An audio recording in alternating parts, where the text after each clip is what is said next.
Bismillahirrahmanirrahim. Did you recite Quran today for guidance and Allah's mercy?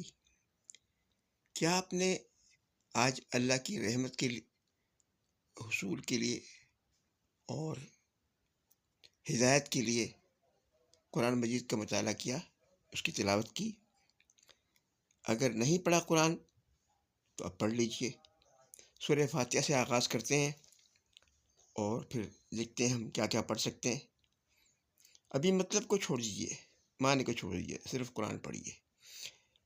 اعوذ باللہ من الشیطان الرجیم، بسم اللہ الرحمن الرحیم، الحمد للہ رب العالمین، الرحمن الرحیم، مالک یوم الدین، ایاک نعبد و ایاک نستعین، اہدنا الصراط المستقیم، صراط الذین انعمت علیہم غیر المغضوب علیہم ولا الضالین، آمین۔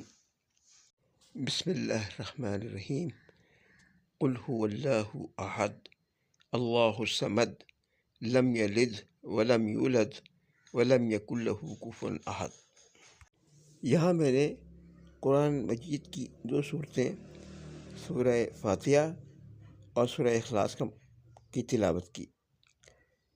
ان کے معنی مطالب کے بارے میں ہم بعد میں بات کریں گے۔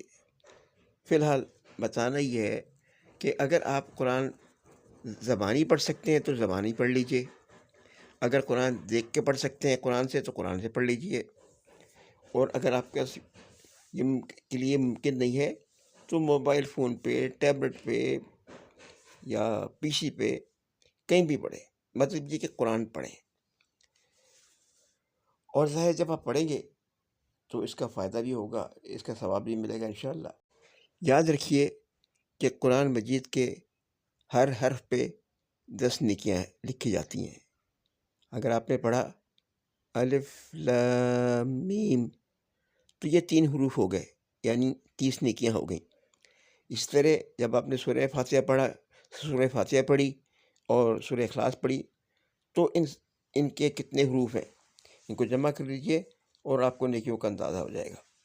ٹھیک ہے، تو آپ نیکیاں کمائیں، وہ آپ کے دنیا میں بھی کام آئیں گی اور آخرت میں بھی کام آئیں گی انشاءاللہ۔ تو باقی ہم اس پہ مزید بات جو ہے کسی دوسری ویڈیو میں کریں گے، جہاں ہم اس کا ترجمہ اور تفسیر بھی کرنے کی کوشش کریں گے۔ فی الحال اتنا ہے۔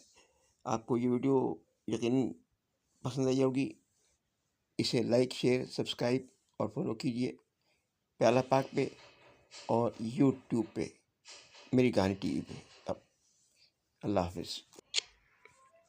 ویڈیو ختم ہو چکی ہے لیکن یہ ٹرین جو جا رہی ہے یہ کہہ رہی ہے کہ آپ میری کہانی ٹی وی اور پیالہ پاک کو یوٹیوب پہ سبسکرائب کریں، تو یہ کام ضرور کیجیے گا اور دعا میں یاد رکھیے گا۔